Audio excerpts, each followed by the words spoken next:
नमस्ते विद्यार्थी मित्रांनो, राज्यामध्ये वेगवेगळ्या महानगरपालिका असतील किंवा जिल्हा परिषद असतील, यामध्ये आरोग्य विभागांतर्गत कंत्राटी पदभरतीला सुरुवात झालेली आहे. ह्यापूर्वीच्या व्हिडिओच्या माध्यमातून आपण वेगवेगळ्या जिल्ह्यांच्या किंवा नगरपालिका महानगरपालिकांच्या जाहिराती पाहिलेल्या आहेत. जर तुम्ही त्या पाहिल्या नसतील तर जाऊन पाहू शकता. आता आज आलेली एक जाहिरात आहे, ती पुणे महानगरपालिकेचा आरोग्य विभाग आहे. त्या आरोग्य विभागांतर्गत ही पदभरती आहे. जवळपास 23,000 पासून ते 1,75,000 इतकं मानधन असणार आहे. वेगवेगळी पदं आहेत. कोणकोणती पदं आहेत ते पाहूया. स्पेशालिस्ट मेडिकल ऑफिसर असेल, ॲडमिन ऑफिसर असतील, रिसर्च असिस्टंट असेल, टेक्निकल ऑफिसर, टेक्निकल असिस्टंट असेल, मल्टीपर्पज असिस्टंट असेल, data manager, data analytic, pharmacist, lab technician, अशी विविध पदे आहेत. कोणकोणती पदे आहेत ते सर्व पदांचा डिटेल्समध्ये, वयोमर्यादा काय असेल, शैक्षणिक पात्रता काय असेल, मानधन किती असेल, याचा डिटेलमध्ये व्हिडिओच्या माध्यमातून आपण मागोवा घेणार आहोत. त्यामुळे व्हिडिओ शेवटपर्यंत पाहायला विसरू नका. चॅनलवरती जर नवीन आला असेल तर चॅनलला सबस्क्राईब करायला विसरू नका. व्हिडिओ आवडला तर नक्की लाईक करा, कमेंट करा, तुमच्या इतर मित्रमैत्रिणींपर्यंत शेअर करा. चला तर व्हिडिओला सुरुवात करूया. कंत्राटी पदभरतीची जाहिरात आहे. आरोग्य विभाग पुणे महानगरपालिका यांच्या अंतर्गत ही पदभरती आहे. आरोग्य खाते पुणे महानगरपालिका यांच्या नियंत्रणाखाली मेट्रोपॉलिटन सर्व्हेलन्स युनिट MSU अंतर्गत खालील कंत्राटी रिक्त पदे संवर्णीय भरायची आहेत. आता कोणकोणती पदे ते पाहूया आपण. आता सिनियर पब्लिक हेल्थ स्पेशलिस्ट ओपनची एक जागा आहे. MBBS पात्रता असेल. त्यानंतर MBBS सोबत MD PSM community medicine, MD CHA, MD tropical medicine, MCI और DNB म्हणजेच special prevent medicine, community medicine. त्यानंतर MBBS recognized by MCI with EIS training course certificate, हे देखील पूर्ण असणे गरजेचं आहे. BDS, BAMS, BHMS, BUMS, BPT, BSc in life science, nursing biology, microbiology, development biology and physiology with master of public health, MPH, epidemiology, diploma in public health, DPH, epidemiology ही शैक्षणिक पात्रता असणार आहे. म्हणजे MBBS तसेच BDS, BAMS, BHMS ह्या सर्व डॉक्टरांसाठी ही post नाही, परंतु मानधन हे वेगवेगळे असणारे पावते. तसेच त्यासोबत तुम्हाला 10 वर्षाचा एक्सपिरियन्स असणे देखील गरजेचं आहे. त्यानंतर तुम्हाला 10वी किंवा 12वीमध्ये तुमचं मराठी लँग्वेजमध्ये तुम्ही 100 मार्काची परीक्षा पास झालेली असणे गरजेचं आहे. म्हणजे मराठी मीडियममधून किंवा इंग्लिश मीडियम जरी तुमचं झालं असेल तरी देखील मराठी विषयाचे तुमचं नॉलेज असणे गरजेचं आहे. मराठी विषयावरती तुमची कमांड असणे गरजेचं आहे. एज पाहू शकता तर 18 ते 38 इतकी ओपन कॅटेगरीसाठी असणार आहे. त्यानंतर 18 ते 43 इतकी रिझर्व कॅटेगरीसाठी असणार आहे. आता पे स्केल पाहूया. 1,75,000 कुणासाठी असणार आहे तर MBBS विथ MD DNB म्हणजे स्पेशलिस्ट डॉक्टरांसाठी 1,75,000 इतकं मानधन असणार आहे.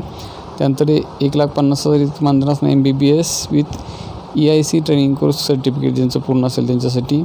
त्यानंतर 1,25,000 असणार आहे BSc इन लाईफ सायन्स किंवा BAMS, BHMS, BAMS ह्या डॉक्टरांसाठी हे मानधन असणार आहे. त्यानंतर पुढची पोस्ट आहे पब्लिक हेल्थ स्पेशलिस्ट ओपनची जागा आहे. MBBS असावं लागणार आहे. MD CHA, MD tropical medicine, MCI, DNB. त्यानंतर MBBS recognized by MCI with EIS training certificate course पूर्ण असावा लागणार आहे. त्यानंतर BDS, BAMS, BHMS, BUMS, BPT, BSc in life science, nursing biology, microbiology, development in biology and physiology with master of public health, MPH, epidemiology, diploma with public health, DPH epidemiology हे देखील पात्रता आहे. म्हणजे तुमचं MBBS असेल, MD झालेलं असेल, त्यानंतर तुमचं MBBS असेल, EIS ट्रेनिंग कंप्लीट झाले असेल, त्यानंतर BDS डॉक्टरांना देखील BHMS, BHMS, BAMS, BUMS डॉक्टरांना देखील या ठिकाणी अप्लाय करू शकता. तर आता MBBS, MD, DNB हे डॉक्टर आहेत त्यांच्यासाठी 1,25,000 इतकं मानधन असणार आहे. त्यानंतर MBBS, AIS ट्रेनिंग कंप्लीट असणाऱ्या डॉक्टरांसाठी 1,10,000 इतकं मानधन असणार आहे. त्यानंतर BAMS, BHMS, BUMS, BSc life science ह्या डॉक्टरांसाठी देखील 90,000 इतकं मानधन असणार आहे. आता पुढची कोणती पोस्ट आहे पाहूया. ह्या पोस्टसाठी 3 वर्ष इतकं तुम्हाला एक्सपिरियन्स असावं लागणार आहे. तुमचं मराठी लँग्वेजचं 10वी 12वीला तुमचं 100 मार्काची तुम्ही परीक्षा दिलेली असणे गरजेचं आहे आणि तुमचं मराठी लँग्वेजवरती कमांड असणे गरजेचं आहे. 18 ते 38 इतके ओपन कॅटेगरीसाठी वयोमर्यादा असणार आहे. त्यानंतर 18 ते 43 इतकी वयोमर्यादा रिझर्व कॅटेगरीसाठी असणार आहे. पुढची पोस्ट पाहूया. असिस्टंट पब्लिक हेल्थ स्पेशलिस्ट म्हणजे ह्यामध्ये बघा SCची एक जागा आहे, ओपनची एक जागा आहे. ह्यामध्ये देखील सेम क्वालिफिकेशन आहे. MBBS, MD, DNB, त्यानंतर MBBS, EIS training certificate course झालेले. त्यानंतर BAMS, BHMS, PDMS, BDS, BUMS, BPT, BSc life science ह्यामध्ये देखील 75,000 इतकं मानधन असणार आहे. MBBS, MD, DNBसाठी 70,000 इतकं मानधन असणं. MBBS, EIS ट्रेनिंग कंप्लीट झालेल्या डॉक्टरांसाठी आणखीन BMS, BHMS, BUMS, BSc life science डॉक्टरांसाठी 65,000 इतकं मानधन असणार आहे. यामध्ये देखील तुम्हाला 3 वर्षी एक्सपिरियन्स असणं गरजेचं आहे. 10वी 12वीला तुम्हाला मराठी विषय तुम्ही 100 मार्काची परीक्षा पास झालेली असणे गरजेचं आहे. मराठी विषयावर तुमचं प्रभुत्व असणे गरजेचं आहे. एज लिमिट पहा 18 ते 38 इतकी ओपन कॅटेगरीसाठी असणार आहे आणि 18 ते 43 इतकी रिझर्व कॅटेगरीसाठी असणार आहे. आता मायक्रोबायोलॉजीची एक पोस्ट आहे पहा. ओपनसाठी जागा आहे, एकच जागा आहे. MBBS, MD किंवा DNB in medical microbiology lab medicine from government recognised by MCI/DNB किंवा master of science MSc in medical microbiology biotechnology biomedical science with doctor of philosophy PhD in medical microbiology biotechnology biomedical science ही पात्रता असणार आहे. तसेच तुम्हाला 3 वर्षाचा experience पाहिजे आणि एज लिमिट तुमचे 18 ते 38 ओपनसाठी असावे लागणार आहे. आणखीन 18 ते 43 रिझर्व कॅटेगरीसाठी असावे लागणार आहे. यासाठी पाहू शकता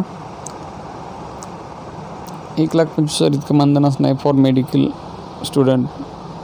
आणखीन 1,00,000 इतके मानधन असणार आहे नॉन मेडिकल स्टुडंटसाठी. म्हणजे जर तुमचं MSc मायक्रोबायोलॉजी वगैरे झालं असेल तर तुम्हाला 1,00,000 इतका पगार असणार आहे. एनाटोमॉलॉजिस्टची बघा 2 पदे आहेत.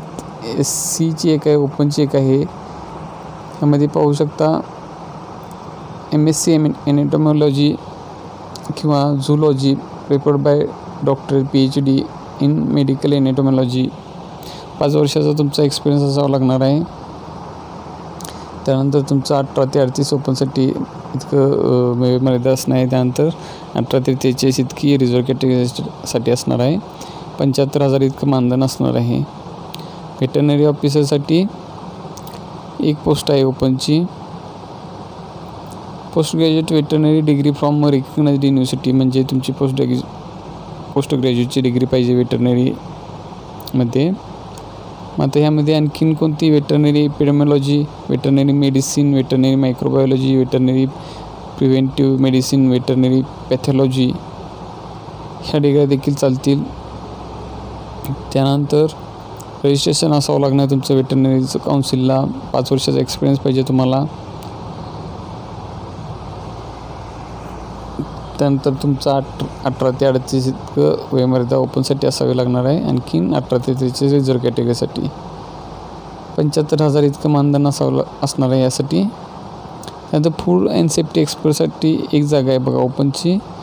Bachelor science degree with nutrition और biology as one of the subject from a recognised university, म्हणजे तुमची बॅचलर डिग्री न्यूट्रिशन अँड मायक्रोबायोलॉजीमध्ये असावी लागणार आहे. त्यानंतर आणखीन न्यूट्रिशन अँड मायक्रोबायोलॉजीमध्ये देखील तुमची मास्टर डिग्री असेल तरी देखील चालेल. 5 वर्षाचा तुम्हाला एक्सपिरियन्स असावा लागणार आहे. त्यानंतर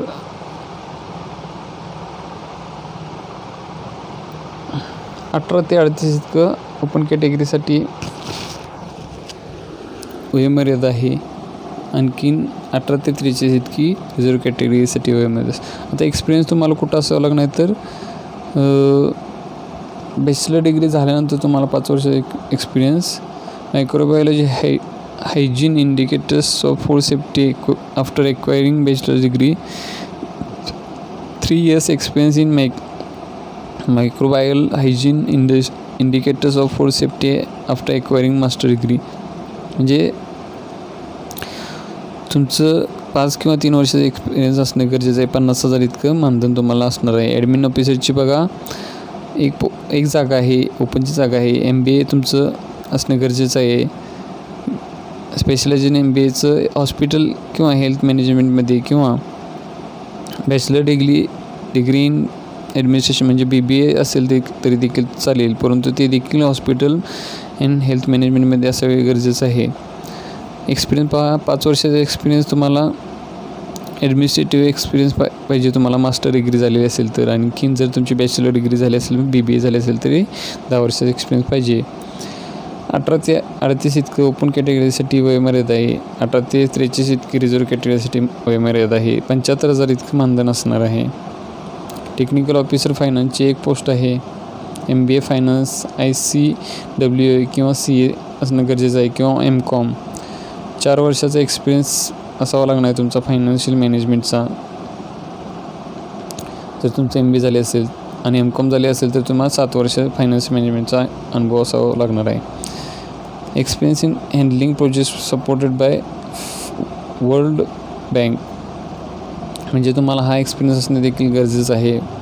प्रोजेक्ट्स वेगवेगळे वर्ल्ड बँकेचे जे आहेत ते. त्यानंतर 18 ते 38 ओपन कॅटेगरीसाठी वयोमर्यादा असणार आहे. 18 ते 43 रिझर्व कॅटेगरीसाठी वयोमर्यादा असणार आहे. 75,000 इतके मानधन असणार आहे. रिसर्च असिस्टंटच्या 2 जागा आहेत. SCची एक आहे, ओपनची एक आहे. Graduate with master degree in public health MPH और लाईफ सायन्स और एपिडेमियोलॉजी और MBA in any health discipline, म्हणजे तुमची मास्टर डिग्री हेल्थ डिसिप्लिनमध्ये असणे गरजेचं आहे. 2 वर्षाचा वर्क एक्सपिरियन्स असणे गरजेचं आहे. ओपनसाठी 18 ते 38 इतकी वयोमर्यादा आहे. कॅटेगरीसाठी 18 ते 43 इतकी वयोमर्यादा आहे. आणखीन 60,000 इतकं मानधन असणार आहे. आता पुढची पोस्ट पाहूया. टेक्निकल असिस्टंटच्या 2 जागा आहेत. SCची एक आहे, ओपनची एक आहे. क्वालिफिकेशन पहा, BSc in MLT from recognized. BSc तुमचं असणं गरजेचं आहे. 2 वर्षाचा एक्सपिरियन्स पाहिजे तुमचा क्लिनिकल मायक्रोबायोलॉजी लॅबोरेटरीमध्ये. त्यानंतर तुमची प्रोफिशियन्सी असणं गरजेचं आहे कॉम्प्युटरवरती, म्हणजेच MS वर्ड, एक्सेल, पॉवरपॉईंट तुम्हाला परफेक्टली येणं गरजेचं आहे. तुम्हाला वर्क एक्सपिरियन्स असणं गरजेचं आहे बॅक्टेरियल लॅबोरेटरीमध्ये. तसेच तुमची वयोमर्यादा 18 ते 38 असेल ओपनसाठी आणि 18 ते 43 रिझर्व कॅटेगरीसाठी असेल व 30,000 इतकं मानधन असणार आहे. मल्टीपर्पज असिस्टंटच्या 2 जागा आहेत. SCची एक आहे, ओपनची एक आहे. ह्यासाठी ग्रॅज्युएट फ्रॉम रिकग्नाइज्ड युनिव्हर्सिटी और इन्स्टिट्यूट, म्हणजे तुमचं ग्रॅज्युएशन कोणतेही स्ट्रीमचं असलं तरी देखील चालेल. एक्सपिरियन्स पाहू शकता. 3 वर्षाचा रिलेव्हंट एक्सपिरियन्स पाहिजे तुम्हाला हेल्थ म्हणजे आरोग्य किंवा हेल्थ प्रोग्रामशी संबंधित. आणखीन तुम्हाला कॉम्प्युटरचं नॉलेज परफेक्टली असणे इसेन्शियल आहे, गरजेचं आहे. त्यानंतर तुमचं टायपिंगचं स्पीड 40चं, आणखीन स्टेनोग्राफीचं 80चं स्पीड तुमचं झालेलं असणं, सर्टिफिकेट कोर्स झालेलं असणं गरजेचं आहे. आणखीन तुम्हाला फॉर्म फिलिंग, इंडेक्सिंग, ड्राफ्टिंग, आणखीन डॉक्युमेंट मॅनेजमेंटचं तुम्हाला नॉलेज असणं गरजेचं आहे. ओपनसाठी 18 ते 38 वयोमर्यादा आहे. रिझर्वसाठी 18 ते 43 इतकी वयोमर्यादा आहे. 25,000 इतकं वेतन आहे. ट्रेनिंग मॅनेजरची पोस्ट आहे. यासाठी graduate with MBA preferable in HR management, म्हणजे HR मॅनेजमेंटमध्ये तुमचं जर MBA झाले असेल तर तुम्हाला प्रेफरन्स आहे. 3 वर्षाचा एक्सपिरियन्स तुमचा पोस्ट क्वालिफिकेशन तुमचा एक्सपिरियन्स असणे गरजेचं आहे. हेल्थ इंडस्ट्री किंवा हेल्थ सेक्टर, सोशल सेक्टरमध्ये. ओपनसाठी 18 ते 38 इतकी वयोमर्यादा आहे. कॅटेगरीसाठी 18 ते 43 इतकी वयोमर्यादा आहे. 60,000 इतकं मानधन आहे. टेक्निकल ऑफिसर ITची 2 जागा आहेत. SCची एक आहे, ओपनची एक आहे. ह्यामध्ये क्वालिफिकेशन पाहू शकता. Post graduate degree in IT किंवा computer science such as MTech, MBA, IT, MCA, MSc, CS, IT ह्यापैकी कोणतीही तुमची पोस्ट ग्रॅज्युएशनची डिग्री असणे गरजेचं आहे. किंवा ग्रॅज्युएट इन IT किंवा computer science, BE, BTech, BIT, BCA हे असणे गरजेचं आहे. एक्सपिरियन्स तुम्हाला जर पोस्ट ग्रॅज्युएट असेल तर 4 वर्षाचा एक्सपिरियन्स तुमचा project planning and implementation of information टेक्नॉलॉजीचं असणे गरजेचं आहे. आणखी जर तुमची डिग्री फक्त झालेली असेल, ग्रॅज्युएशन झाले असेल तर 6 वर्षाचा एक्सपिरियन्स असणे गरजेचं आहे project planning and implementation of information टेक्नॉलॉजीचा. 18 ते 38 इतकी वयोमर्यादा ओपन कॅटेगरीसाठी असेल. 18 ते 43 इतकी रिझर्व कॅटेगरीसाठी वयोमर्यादा असेल. 75,000 इतकं मानधन आहे. डाटा ॲनालिस्टची काही जागा ओपनची. क्वालिफिकेशन पाहू शकता. Post graduation degree in computer application or equivalent qualification from requirement, म्हणजे तुमचं पोस्ट ग्रॅज्युएशनची डिग्री तुमची कॉम्प्युटर ॲप्लिकेशनमध्ये असणे गरजेचं आहे. तुम्हाला एक्सपिरियन्स कसला असणार आहे तर MS office, word, excel, powerpoint, access यामध्ये तुम्हाला एक्सपिरियन्स असणे गरजेचं आहे. Statistical software packages like SPSS, STA, TA, ETC मध्ये तुमचा एक्सपिरियन्स असणे गरजेचं आहे. तुम्हाला त्यातील अनुभव असणे गरजेचं आहे. 5 वर्षाचा एक्सपिरियन्स जर तुमचं PG क्वालिफिकेशन असेल तर तुम्हाला 5 वर्षाचा एक्सपिरियन्स असणं गरजेचं आहे. 18 ते 38 ओपनसाठी वयोमर्यादा आहे. 18 ते 43 कॅटेगरीसाठी वयोमर्यादा आहे. 60,000 इतकं मानधन असणार आहे. डाटा मॅनेजरची एक पोस्ट आहे. Post graduation degree in IT और कॉम्प्युटर सायन्स किंवा post graduation diploma in IT और कॉम्प्युटर सायन्स किंवा BE IT किंवा इलेक्ट्रॉनिक्स तुमची जर पदवी असेल तरी देखील तुम्ही अप्लाय करू शकता. मिनिमम 3 वर्षाचा एक्सपिरियन्स असावा लागणार आहे. हेल्थ सेक्टर किंवा IT डाटा मॅनेजमेंट, आणखीन हेल्थ सेक्टर किंवा सोशल सेक्टरमध्ये तुम्हाला एक्सपिरियन्स असणे गरजेचं आहे. 18 ते 38 इतकी वयोमर्यादा आहे ओपनसाठी आणि 18 ते 43 रिझर्व कॅटेगरीसाठी असणे. 50,000 इतकं मानधन असणार आहे. कम्युनिकेशन स्पेशलिस्टची एक पोस्ट आहे ओपनची. Post graduate degree in mass communication, digital media, PR ही तुमची पदवी असणे गरजेचं आहे पोस्ट ग्रॅज्युएशनची. किंवा post graduation diploma in mass communication, digital media, PRमध्ये तुमचं डिप्लोमा पोस्ट ग्रॅज्युएशनमध्ये झाले असेल तरी देखील चालतं आहे. 3 वर्षाचा एक्सपिरियन्स पाहिजे तुम्हाला. त्यानंतर 5 वर्षाचा एक्सपिरियन्स जर तुम्ही पोस्ट ग्रॅज्युएशन डिप्लोमा केला असेल तर तुम्हाला 5 वर्षाचा एक्सपिरियन्स हवा असणार आहे. त्यानंतर जर तुमच्याकडे पोस्ट ग्रॅज्युएशनची डिग्री असेल प्रॉपर तर तुम्हाला 3 वर्षाचा एक्सपिरियन्स असावं लागणार आहे. 18 ते 38 इतके वयोमर्यादा आहे ओपनसाठी. 18 ते 43 इतकी वयोमर्यादा रिझर्व कॅटेगरीसाठी आहे. 50,000 इतकं मानधन असणार आहे. त्यानंतर फार्मसीची जागा आहे ओपनसाठी आहे. D-फार्मसीची क्वालिफिकेशन असावी लागणार तुम्हाला. 1 वर्षाचा एक्सपिरियन्स असावं लागणार आहे. 18 ते 38 इतकं वयोमर्यादा आहे ओपनसाठी. 18 ते 43 इतकी वयोमर्यादा रिझर्व कॅटेगरीसाठी आहे. 22,710 इतकं मानधन असणार आहे. लॅब टेक्निशियनची एक जागा ओपनची. BSc DMLT ही क्वालिफिकेशन आहे. 1 वर्षाचा मिनिमम एक्सपिरियन्स लागणार आहे. 18 ते 38 ओपन कॅटेगरीसाठी वयोमर्यादा आहे. 18 ते 43 इतकी रिझर्व कॅटेगरीसाठी वयोमर्यादा असणार आहे. 22,710 इतकं मानधन असणार आहे यासाठी. तर तुम्ही अर्ज कुठे करायचा आहे तर www.pmc.government.in या संकेतस्थळावर ऑनलाईन फॉर्म, म्हणजेच हा जो फॉर्म आहे तो मी आपल्या डिस्क्रिप्शन बॉक्समध्ये देखील देतो. ह्या व्हिडिओच्या लिंक देतो मी आपल्या टेलिग्राम चॅनलवरती जाऊन तुम्ही तो फॉर्म डाउनलोड करून भरू शकता आणि बाय हँड तुम्ही तो अर्ज द्यायचा आहे. तर 28/3/2025 ते 16/4/2025 या कालावधीमध्ये तुम्ही सदर फॉर्म आवश्यक त्या स्वाक्षरांची कागदपत्रांसहित 3रा मजला मुख्य इमारत शिवाजीनगर आरोग्य विभाग पुणे महानगरपालिका पुणे येथे कार्यालयीन वेळेत शासकीय सुट्टी वगळता जमा करायचा आहे. त्यानंतर अर्जाची छाननी करून उमेदवारांची पत्र इत्यादी सविस्तर माहिती वेळोवेळी पुणे महानगरपालिकेच्या संकेतस्थळावरती म्हणजेच www.pmc.government.in या ठिकाणी प्रसिद्ध करण्यात येईल. म्हणजे तुम्ही वेबसाईट पाहत राहायचं आहे जेव्हा तुम्ही अर्ज जमा करणार आहे त्यानंतर त्यावरतीच डिटेल्समध्ये माहिती परत येणार आहे. अर्जासोबत कोणती कागदपत्रे जोडायची तर पासपोर्ट साईज फोटो, जन्मतारखेकरिता वयाचा किंवा 10वीचा TC, वयाचा दाखला किंवा 10वीचा TC, जन्म प्रमाणपत्र असेल तर फोटो आयडेंटिटी किंवा रहिवासी दाखला, शैक्षणिक अर्हता प्रमाणपत्र, त्यामध्ये शेवटच्या वर्षाची गुणपत्रिका, रजिस्ट्रेशन प्रमाणपत्र, अतिरिक्त शैक्षणिक अर्हतेची MMC नोंदणी प्रमाणपत्र, नूतनीकरण प्रमाणपत्र, अनुभव प्रमाणपत्र या अनुषंगाने इतर आवश्यक सत्यप्रती व साक्षरपत्री सदरील पदे कंत्राटी पद्धतीने राहतील याची पुणे महानगरपालिका आस्थापनेशी कसलाही संबंध नसणार आहे. तसेच सामान्य प्रशासन व महाराष्ट्र शासन दिनांक 25 ऑगस्ट 2005 रोजी पारित केलेल्या शासन निर्णयान्वये लोकसेवा आयोगाच्या कक्षेतील पदावर तात्पुरते अस्थायी स्वरूपात नियुक्ती केलेले कोणतेही कर्मचारी त्या पदावर किती वर्ष सेवेत राहिला तरी कायम करण्याचा हक्क सांगू शकत नाही. जे कंत्राटी स्वरूपाचे पूर्णपणे पदे आहेत, पदांच्या संख्येमध्ये बदल होऊ शकतो. ही पदे निव्वळ सामान्य कालावधीसाठी भरायची आहेत. प्रकल्प बंद होताच सदर पदे आपोआप संपुष्टात येतील. म्हणजे जरी सामान्यसाठी असेल तरी देखील ती कंटिन्युएशन असतात ह्या जागा रिक्त. त्यानंतर अनुभव शासकीय, निमशासकीय, स्थानिक स्वराज्य संस्था अथवा खाजगी अंतर्गत अनुभव ग्राह्य धरण्यात येईल. उमेदवारांनी कोणत्याही प्रकारचा राजकीय दबाव आणल्यास नियुक्तीस अपात्र ठरवण्यात येईल. नियुक्ती प्रक्रिया कोणत्याही टप्प्यावर कोणत्याही कारण न देता बदल अथवा रद्द करायचे अधिकार महापालिका आयुक्त पुणे मनपाने राखून ठेवले आहेत. अनुभवी उच्च शैक्षणिक अर्हताधारकास प्राधान्य दिले जाईल, परंतु अंतिम निर्णय प्रशासन घेईल. अंतिम निवड यादीतील उमेदवारांना मेट्रोपोलिटन सर्व्हेलन्स युनिट कार्यालयाअंतर्गत काम करणे बंधनकारक राहील. अन्यत्र विभागामध्ये कामासाठी नियुक्ती करणे कमी उमेदवारांनी कोणत्याही दबावतंत्राचा वापर केल्यास सदर उमेदवाराची निवड रद्द करण्यात येईल.